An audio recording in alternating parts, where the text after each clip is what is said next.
Vrtanie dier na čapy. Jednu už máme, ale nemáme 25 vrták, tak to vrtáme iba 22 a musíme pohľadať 25, pretože tu je 25 priemer. Tak, 3/4 čapu máme hotovú. Toto tam sedí. Pomerne dobre, akože je tam troška vôľa, ale to nič.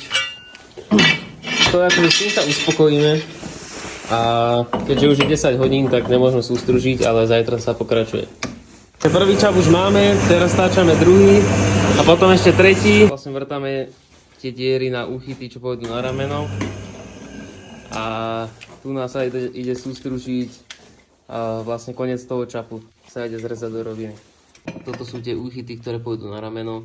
Tu sú medzi tým vymedzováky z trúbky, vlastne na ten čap, aby sa nám to nehýbalo.